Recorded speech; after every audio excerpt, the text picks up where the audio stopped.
Hello and welcome to our channel. Student দেখো, আজকে তোমাদের জন্য আমি যেটা নিয়ে এসেছি বিদ্যাসাগর সায়েন্স অলিম্পিয়াড 2024-এর সমস্ত ডিটেলস জাস্ট একটা মাত্র ভিডিওতে। ভিডিওটা খুবই ইনফরমেটিভ হতে চলেছে। ভিডিওটা কোনো রকমের স্কিপ না করে পুরোপুরি দেখো। এই ভিডিওতে আমি জানবো যে কিভাবে বিদ্যাসাগর সায়েন্স অলিম্পিয়াডকে তুমি অ্যাপ্লাই করবে, এই পরীক্ষা তুমি কবে দেবে, এর সিলেবাস কি, এক্সাম প্যাটার্ন কি, এবং এই বছর কিভাবে কোয়েশ্চেনের প্যাটার্নটা হচ্ছে, নেগেটিভ মার্কিং আছে কিনা, এবং যদি তুমি পরীক্ষাটা পাশ করো তাহলে তার জন্য পরবর্তী স্টেপ কি সেটা বলে দিচ্ছি। এই পরীক্ষার জন্য তোমার কি কি ক্রাইটেরিয়া সেটাও এই একটা ভিডিওতে সম্পূর্ণভাবে আলোচনা করা হবে। তাই ভিডিওটাকে কোনোভাবে স্কিপ না করে পুরো ভিডিওটা দেখতে থাকো। আমি কন্টিনিউ করছি। দেখো দেখো ফার্স্ট বলছে বিদ্যাসাগর সায়েন্স অলিম্পিয়াড 2024 2024 একে টার্গেট করে এই ভিডিওর কমপ্লিট ডিটেলসে সবার প্রথম যেটা বলছি, আমি যদি বলতে চাই ফার্স্ট একটু নিউ প্যাটার্নটা কিরকম, প্যাটার্নটা একটু জাস্ট চেঞ্জ হয়েছে, আমি পরে আসি তাও বলে দিচ্ছি। এবছর থাকবে জাস্ট ফর 50 কোয়েশ্চেন্স, জাস্ট থাকছে 50 কোয়েশ্চেন্স, ইচ কোয়েশ্চেন মার্কস 2, তাহলে কত হচ্ছে আউট অফ 100 হচ্ছে। এই 100 মার্কসের মধ্যে টোটাল যে তোমার সিলেবাসটা থাকবে সেটা আমি বলে দিচ্ছি। তার আগে আমি বলে দিচ্ছি এক্সাম ডেট কবে। এক্সাম ডেট হচ্ছে 23rd জুন। 23rd জুন মানে আর বেশি দেরি নেই, খুব শীঘ্রই তোমার পরীক্ষাটা চলে এসে আমরা ইউটিউবের মাধ্যমে এবং অ্যাপের মাধ্যমে ক্লাসগুলোকে কন্টিনিউ করাচ্ছি। যদি কেউ এখনো না দেখে থাকো চ্যানেলটাকে সাবস্ক্রাইব করে নাও, শেয়ার করে নাও, লাইক করে রাখো এবং নোটিফিকেশন বাটনটাকে ক্লিক করে রাখো। নেক্সট যে ভিডিও আপলোড হবে তোমার কাছে সবার আগে নোটিফিকেশনে চলে আসবে। তো সবার প্রথম দেখো, আমি প্রিভিয়াস ইয়ারের কোয়েশ্চেন তুলে ধরেছি। লেয়ার ওয়ানে যেটা ছিল, খুব সুন্দর করে এখানে দেখো, ফুল মার্কস ছিল 100। এই ফুল মার্কস 100 মানে এখানে কিন্তু তোমার থাকছে 50 কোয়েশ্চেন্স। ঠিক আছে, আবার বলছি 50টা প্রশ্ন থাকবে, 2 মার্কস হচ্ছে ইচ কোয়েশ্চেন, অর্থাৎ প্রত্যেকটা প্রশ্নের মান 2 থাকছে, তাই হচ্ছে 100টা। পরীক্ষাটা 3 ঘন্টার হয়। ভালো করে দেখো, সবাই বলো পরীক্ষাটা কোন মোডে হবে, কিভাবে হবে, কতটা টাইম হবে। 3 ঘন্টা হবে। যে কোনো একটা সানডেতে ওরা কন্ডাক্ট করায় এবং পরীক্ষাটা স্টার্ট হয় মোটামুটি দুপুর 12টা এবং শেষ হচ্ছে দুপুর অর্থাৎ বিকেল 3টে। তাহলে আমি সময় কত পাচ্ছি? 3 আওয়ার। ঠিক আছে, 3 আওয়ার্স আমি টাইম পাচ্ছি। নেক্সট যেটা জানতে হচ্ছে পরীক্ষাটা কি মোডে হয়, কিভাবে হয়, কিরকম নেবে, সেটার বিস্তারিত তথ্য আমি আলোচনা করছি। দেখো আমি বাংলায় প্রথমে বলে দিচ্ছি। দেখো, তুমি যে ফর্ম ফিল আপটা করেছো, যদি কেউ এখনো ফর্ম ফিল আপ করে না থাকো, এর উপর একটা কমপ্লিট ভিডিও বানিয়ে রাখা হচ্ছে, তুমি দেখে নাও। মূলত এটা বলা আছে হেড অফ দ্য ইনস্টিটিউটই তোমার করে থাকে। তাও যদি কেউ না করে থাকো আমাকে একটু পিন করো, আমি এখান থেকে করিয়ে দেওয়ার চেষ্টা করব বা প্রসিডিওরটা তোমাকে দেখিয়ে দেবো। তো এরপরে তারপরের প্রসেসটা আমি বলছি। দেখো, প্রথমে এক্সামের প্যাটার্নটা, কিভাবে এক্সামটা হয়। এক্সাম তখন যখন তুমি দিতে যাবে, তোমার যেটা লাগবে একটা রেজিস্ট্রেশন দেবে, অর্থাৎ তোমার একটা অ্যাডমিট কার্ড বা রেজিস্ট্রেশন কার্ড আসবে পরীক্ষার আগে, স্কুলের তরফ থেকে তুমি পাবে, স্কুল তোমাকে ওটা দেবে এবং সেখানে একটা 8 ডিজিটের নাম্বার থাকবে, এখানে এক্সাম্পল দিয়েছে, সেটাকে তোমাকে ফুলফিল করতে হবে ওএমআর শিটে। অর্থাৎ পরীক্ষাটা কি করতে হবে, ওএমআর শিট, এর আগে যারা ওএমআর শিটে এক্সাম দিয়েছো তারা জানো ওএমআর শিটে তোমাকে গোল গোল করতে হবে। ঠিক আছে, ওএমআর শিট পূরণ করতে হবে। এবার ওএমআর শিটটা বলেছে কালো কালির পয়েন্ট পেন। ঠিক আছে, কি বলেছে? Black ink ball pen. ঠিক আছে, black ink ball point pen. অর্থাৎ যারা এনএমএস পরীক্ষা দিয়েছো তারা তো ডেফিনেটলি জানো, অথবা আদারওয়াইজ যত কম্পিটিটিভ এক্সাম হয় গভর্নমেন্টের সবই এইভাবেই হয়ে থাকে। এবার দেখো, এইটা ভীষণ কেয়ারফুলি, ভীষণ জিনিস, এটা একদম মাথায় রাখো। বলছে কোনো পরিস্থিতিতেই তোমাকে কোনো অতিরিক্ত ওএমআর শিট প্রদান করা হবে না। যদি ওএমআর শিটটি ত্রুটিপূর্ণ বের হয় সেক্ষেত্রে পরীক্ষার শুরুতেই পরিদর্শককে জানাও। অর্থাৎ তুমি ওএমআর শিট পেয়ে আনন্দে বসে থাকবে, দিয়ে কিছুটা গোল গোল এভাবে করতে থাকলে যখন তুমি 5 নম্বর পেজে গেলে তখন দেখলে ওএমআর শিটটা মাঝখান থেকে এভাবে কাটা আছে বা ছেঁড়া আছে, তখন কিন্তু চেঞ্জ করে দেবে না। তাই সবার প্রথম ওএমআর শিটটা পাওয়ার মাত্রই 1 থেকে 20 অব্দি যতগুলো পাতা থাকুক না কেন সব কটা পাতাকে সুন্দর করে দেখে নেবে, যদি কোথাও কোনো ত্রুটি থাকে সাথে সাথে চেঞ্জ করিয়ে নেবে। এইবার এই পরীক্ষাটা যেটা অন্য পরীক্ষা থেকে আলাদা করছে তোমাকে, ভীষণ ইম্পর্টেন্ট পয়েন্ট, পয়েন্ট নম্বর 3, বলছে 50টা কোয়েশ্চেন থাকছে, প্রত্যেকটা প্রশ্নের মান 2, কিন্তু তুমি যদি একটা প্রশ্ন ভুল করে দাও তাহলে হাফ মার্ক কাটা যাবে কোথা থেকে, তোমার সঠিক অ্যান্সার থেকে। ঠিক আছে, কিন্তু তুমি যদি এই প্রশ্নটাকে টাচ না করো তাহলে তোমার কোনো রকমের নাম্বার কাটা যাবে না, অর্থাৎ সেই নাম্বারটার জন্য তুমি শূন্য পাচ্ছ, তা কোনো রকম নাম্বার পাচ্ছ না, নাম্বার বেরিয়েও যাচ্ছে না। কিন্তু কোনো কারণে যদি সেই উত্তরটা তুমি জানো না, টিক আউট করলে, টিক তো নাই, গোল করে এলে এবং প্রশ্নটা ভুল বেরোলো, তাহলে তুমি আগে যেটা করেছিলে সেখান থেকে তোমার একটা হাফ মার্কস কেটে যাবে। তো ভীষণ কেয়ারফুলি এখানে একুরেসিটা ঠিকঠাক রাখতে হবে। প্রত্যেক মানে বারবার করে প্র্যাকটিস করো। যে প্রশ্ন জানবে না সেটা টাচ করা যাবে না, এখানে আন্দাজে ঢিল ছোড়া যায় না। এটা ভীষণ একটা কেয়ারফুলি। এবার যেটা বলে দিয়েছে তোমাকে খুব ভালো করে দেখো, কোনো রকমের ইলেকট্রনিক্স গ্যাজেট তুমি নিয়ে যেতে পারবে না, ক্যালকুলেটর, মোবাইল ফোন এবং অন্য কোনো ইলেকট্রনিক্স গ্যাজেট তুমি নিয়ে যেতে পারবে না। আচ্ছা, কোনো অসৎ উপায় অবলম্বন করলে পরীক্ষার্থীর বৈধতা বাতিল করা হবে, অর্থাৎ কোনো রকমের চিটিং করবে না, কোনোভাবে চিরকুট নিয়ে যাবে না, দরকারও পড়ে না, কারণ নিয়ে গেলেও সেটা বেকার, কাজে লাগবে না। কোয়েশ্চেন প্যাটার্নটা এমন ভাবে হয়। এবার লাস্ট যেটা বলছে, খুব সুন্দর করে দেখে নাও, বলছে পরীক্ষা থেকে বেরিয়ে আসার পরে, বেরিয়ে আসার সময় ওএমআর শিটটাকে তোমার যিনি ইনভিজিলেটর থাকবেন, অর্থাৎ পরীক্ষক যিনি থাকবেন, উনার কাছে জমা দিয়ে আসতে হবে। এবার কি বলছে, অনুগ্রহ করে ওএমআর শিটটি দেওয়ার সময় নির্দেশবলী পড়ো। ওএমআর শিটটা জমা দেওয়ার সময় কিছু কিছু নির্দেশবলী থাকে, সেটা তুমি কিভাবে দেবে সেটা দিয়ে আসবে। ঠিক আছে, তাহলে এরপরে যেটা দেখাচ্ছি সেটা দেখো, সিলেবাস। এরপরে আমি বলছি সিলেবাস, কি কি ভাবে পরীক্ষা দেবে, কি কি প্যাটার্ন সেটা বলে দিলাম। সিলেবাসটা ভীষণ কেয়ারফুলি দেখো। টোটাল থাকবে আমার 50 কোয়েশ্চেন্স, 100 মার্কস। তাহলে প্রত্যেকটা প্রশ্নের মান 2। আমি লেয়ার 1 এর জন্য বলছি, লেয়ার 2 ও 3 একই রকম, লেয়ার 3 তে একটু আলাদা, সেটার জন্য আবার একটা ভিডিও বানাবো। এবার ভৌত বিজ্ঞান থেকে থাকবে 20টা প্রশ্ন, মানে 40 মার্ক। এটা ইম্পর্টেন্ট, এটাই হচ্ছে এখানে স্কোরিং পেপার।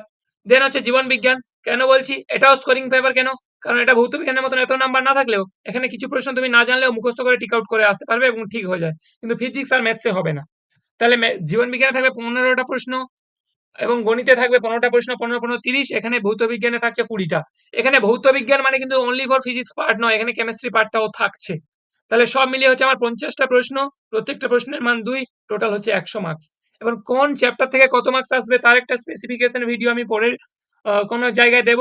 শুধু কোন কোন জায়গাকে আমাকে জোর দিতে হবে দেখো, আমি সিলেবাসটার সম্বন্ধে একটু বিস্তারিত বলার চেষ্টা করছি। প্রথম দেখো, প্রথম আমি যদি ভৌত বিজ্ঞান দেখি, তাহলে ভৌত বিজ্ঞানে প্রথম যে বল এবং চাপ, ফোর্স এবং প্রেসার থেকে তোমাকে পড়তে হবে নিউটনের সূত্র, ঘর্ষণ বল, তরলের ঘনত্ব এবং চাপ, বস্তুর ভাষণ এবং প্লবতা এবং আর্কিমিডিসের সূত্র। আচ্ছা, আরেকটা চ্যাপ্টার আছে ফিজিক্সের, স্পর্শ ছাড়া ক্রিয়াশীল বল, সেখানে অভিকর্ষ এবং মহাকর্ষ সূত্র পড়তে হবে, স্থির তড়িৎ বল পড়তে হবে, আধানের ধারণা এবং কুলম্বের সূত্রটা পড়তে হবে। ঠিক আছে, নেক্সট যেটা পড়তে হবে সেটা দেখো, ফিজিক্সের পার্টটা আমি প্রথমে বলে দিচ্ছি। হিট, হিট থেকে যেটা যেটা পড়তে হচ্ছে, হিট থেকে বলছে তাপের পরিমাপ এবং একক, তাপের অবস্থা, পরিবর্তন এবং নীল তাপ যেটা, তাপের প্রবাহ 3টে হয়, পরিবহন, পরিচলন, বিকিরণ, 3টে পড়তে হবে। লাইট থেকে পড়তে হবে প্রতিবিম্ব, আলোর প্রতিসরণ যে কোণের সূত্র সেটা, এবং পড়তে হবে চুম্বক। ক্লাস 7-এ ওয়েস্ট বেঙ্গল বোর্ডে যারা পড়ো, ক্লাস 7-এ এটা আছে, সেটা থেকে চুম্বক পড়বে। এবং তড়িৎ, ইলেকট্রিসিটি বলে একটা চ্যাপ্টার আছে, ওটা 7-এও আছে, 8-এও আছে, 10-এও আছে, তোমরা 7 8টা পড়বে তাহলেই যথেষ্ট, আর লাগবে না। ঠিক আছে, এরপরে ফিজিক্সের পর কেমিস্ট্রি যে পার্টটা পড়তে হবে সেটা দেখো। এবার আমি চলে আসছি কেমিস্ট্রি পার্টে। কেমিস্ট্রি পার্টে যেটা পড়তে হবে দেখো, পদার্থের ভৌত এবং রাসায়নিক ধর্ম। এটার উপর একটা আমি ভিডিও বানিয়েছি, দেখবে সায়েন্স, অর্থাৎ concept of science, concept of science বলে একটা ইউটিউবে ভিডিও বানানো আছে, একটু দেখবে। এই চ্যাপ্টারটা কভার হয়ে যাবে এই একটা ভিডিওতে, জাস্ট 20 মিনিটের একটা ভিডিওতে এই চ্যাপ্টারটা পুরোটা কভার হয়ে যাবে। ঠিক আছে, তার মধ্যে তোমাকে ধাতু, অধাতু এই সমস্ত কিছু পেয়ে যাবে। নেক্সট হচ্ছে পদার্থের গঠন, তার মধ্যে পরমাণু, অণু, পদার্থের বিভিন্ন অবস্থা। টোটাল যে 5টে অবস্থা, 5টাই জানতে হবে, 3টে জানলে হবে না, এর বাইরেও 2টো আছে। যোজ্যতা এবং রাসায়নিক বন্ধন পড়তে হবে, রাসায়নিক বিক্রিয়া পড়তে হবে, অনুঘটক পড়তে হবে, জারণ, বিজারণের ধারণা তোমাকে পড়তে হবে। এর বাইরে যেটা পড়তে হবে তোমাকে সেটা হচ্ছে দেখো, তড়িৎ বিশ্লেষণ এবং তড়িৎ লেপন যেটা পড়তে হবে, গ্যালভেনাইজেশন যে পদ্ধতিটা, ওটা পড়তে হবে। বিভিন্ন প্রকার গ্যাসের নাম যে আমরা পড়েছি, অক্সিজেন, হাইড্রোজেন, এই দুটো ইম্পর্টেন্ট, আর কিছু এখানে ইম্পর্টেন্ট না। এরপরে আহ কার্বনের যে বিভিন্ন রূপ হয় সেটাকে পড়তে হবে, সেটার মধ্যে প্রথমে পড়ছি বহুরূপতা। আচ্ছা, ক্যালোরি মূল্যটা পড়তে হবে। নেক্সট হচ্ছে কার্বন ডাই অক্সাইড পড়তে হবে, গ্রিন হাউস এফেক্ট পড়তে হবে এবং পলিমার জিনিসটা কি পড়তে হবে। নেক্সট যেটা জানতে হচ্ছে সেটা চলো, লাইফ সায়েন্স। লাইফ সায়েন্স ভীষণ একটা স্কোরিং পেপার, এখানে বলে দিলাম। ফিজিক্সের থেকেও স্কোরিং, কারণ ফিজিক্স অনেক প্রশ্ন তুমি জানবে না, অঙ্ক কষে অ্যান্সার বের করতে পারবে না, কিন্তু এটা পুরো কনসেপচুয়াল, কিছুটা মুখস্থ করলেও তুমি পারবে, যেহেতু এখানে মুখস্থ বিদ্যার জায়গা নেই, তাও পারা যায়। ঠিক আছে, তো এটার জন্য ফার্স্ট দেখো মহামারী থেকে যেটা আসবে, সাধারণ মহামারী, সংক্রমণ মহামারী এবং অসংক্রামক মহামারী। আচ্ছা, ওয়ার্ল্ড অফ মাইক্রোবস অর্থাৎ অণুজীবীর জগৎ থেকে আসবে। সুষম খাদ্য, সুষম খাদ্য যেটা, কার্বোহাইড্রেট, মিনারেলস, ফ্যাট, সমস্তর মধ্যে প্রোটিনটা ভীষণ ইম্পর্টেন্ট। সেই প্রোটিনের প্রত্যেকটা প্রোটিনের নাম, রাসায়নিক নাম, তার উৎস এবং অভাবজনিত কারণে কি কি রোগ হয় সেটা জানতে হবে। আচ্ছা, প্রয়োজনীয় যে মিনারেলস গুলো হয় ক্যালসিয়াম, ম্যাগনেসিয়াম, যে সমস্ত মিনারেলস গুলো হয় সেটার নাম, রাসায়নিক নাম, এ তো রাসায়নিক নাম হয় না, সিম্বল হয়, ক্যালসিয়ামের এটা হয়। তার উৎস জানতে হবে এবং অভাবজনিত কারণে কি রোগ হয় সেটা জানতে হবে। অন্তঃক্ষরা গ্রন্থি, বহিঃক্ষরা গ্রন্থি, মিশ্র গ্রন্থি, ৩ টে কনসেপ্ট ক্লিয়ার রাখতে হবে। বিভিন্ন প্রকারের যে হরমোন হচ্ছে, ঠিক আছে? বিভিন্ন রকমের যে হরমোন আমাদের শরীরে হচ্ছে, সেই প্রত্যেকটা হরমোনের রাসায়নিক নাম, ক্ষরণস্থল এবং অধিক বা কম ক্ষরণে কি, কি লক্ষণ দেখা যায় সেটা পড়তে হবে। নেক্সট কি পড়তে হবে জীবন বিজ্ঞানে? বিভিন্ন প্রকারের আ প্রাণীর জীবন, যেমন সমুদ্রের প্রাণীর জীবন, সমুদ্রের নিচে যে সমস্ত থাকে, মরু অঞ্চলে এবং মেরু অঞ্চলে। মরু, মেরু দুটো আলাদা কিন্তু। নেক্সট, আমাদের চারপাশের পরিবেশ এবং উদ্ভিদ জগতের মধ্যে যত রকমের উদ্ভিদ হয় সবটাই পড়তে হবে। কিছু ছাড়া যাবে না। আচ্ছা, পরিবেশের যেটা বলছে দেখো, পরিবেশের সজীব উপাদানের গঠনগত বৈচিত্র্য ও কার্যগত প্রক্রিয়া, সেটা হচ্ছে বিভিন্ন প্রকার মূলের নাম, বিভিন্ন প্রকার পরাগ মিলনের নাম এবং সমাঙ্গ এবং অসমাঙ্গ ফুল। এটা তোমাকে জানতে হচ্ছে। নেক্সট যেটা জানতে হচ্ছে, পরিবেশের সংকট। পরিবেশের সংকটের মধ্যে হিমবাহ যেটা গলন হচ্ছে সেটা জানতে হবে, ম্যানগ্রোভ অরণ্য জানতে হবে, খাদ্য শৃঙ্খল যেটা নষ্ট হচ্ছে সেটা জানতে হবে, আবহাওয়া, ঋতু, জলবায়ুর মধ্যে পার্থক্য বুঝতে হবে, গ্রিন হাউস এফেক্ট কি এবং জীববৈচিত্র্য যেটা হ্রাস পাচ্ছে সেটা। এরপরে অঙ্কের উপর যেটা জোর দেবে তুমি, কিছু চ্যাপ্টার তো তোমার করাই যাবে না, হাত থেকে বেরিয়ে যাবে, কিন্তু যেটা পারা যাবে, অনায়াসে পারা যাবে, শর্টকাট ট্রিক্স আমি শেখাচ্ছি, সেটা তুমি শিখতে পারবে। সরলীকরণ, average, mixture, percentage, profit and loss, এটা একদম ছাড়া যাবে না, কিচ্ছু ছাড়া যাবে না। দেন কি বলছে, টাইম এন্ড ওয়ার্ক, সময় এবং কার্য, টাইম এন্ড ডিস্টেন্স, সময় এবং দূরত্ব। আচ্ছা, নোল চৌবাচ্চা, সূচক, ইন্ডেক্সে তোমরা যেটা 9 এ পড়ছো কিছু পোর্শন এখান থেকে পাবে। এটা ভীষণ ইম্পর্টেন্ট, দাগ দিয়ে নাও। বর্গ, বর্গমূল, ঘন, ঘনমূল, ভগ্নাংশ থেকে এটাও দাগ দাও, প্রচুর পাবে তুমি। নেক্সট, লসাগু গোসাগু দেখবে, ইউটিউবে আমি লাইভ ক্লাস করিয়ে রেখেছি, এটা থেকে তুমি টোটাল 8 মার্কস পাবে। লসাগু গোসাগু করতে হবে।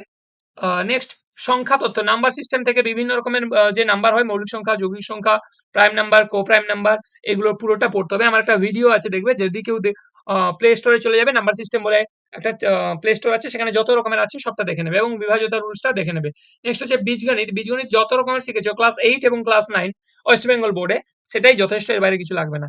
এরপরে উপপাদ্য যেগুলো শিখেছো না, সেখান থেকে বিভিন্ন রকম প্রয়োগ, প্রয়োগ থেকে কিছু কিছু প্রশ্ন আসবে, সেটা আমি সাজেশন বেস করিয়ে দেবো।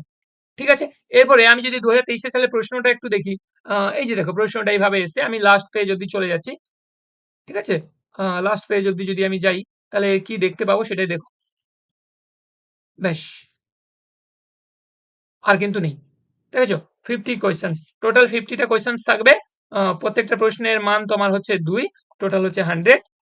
একটা প্রশ্ন ঠিক করলে পাবে ২, একটা প্রশ্ন ভুল করলে তোমার হাফ মার্কস কাটা যাবে। তার মানে তুমি ২ টো প্রশ্নের জন্য পাবে 1 1/2। ঠিক আছে? ১.৫ মার্কস পাবে। ধরতে পারলে? এইটা হচ্ছে মূল বিষয়বস্তু। তাহলে আজকের ভিডিও এই অবধি। পরের কোনো ভিডিওতে তোমাদের সাথে আবার দেখা করছি, আবার মিট করছি। ভালো থেকো, মন দিয়ে পড়াশোনা করো এবং YouTube এর ক্লাসগুলোকে করতে থাকো। চ্যানেলটাকে ভালো লাগলে লাইক করো, সাবস্ক্রাইব করো এবং শেয়ার করো। Tata, bye. জয় হিন্দ, বন্দে মাতরম।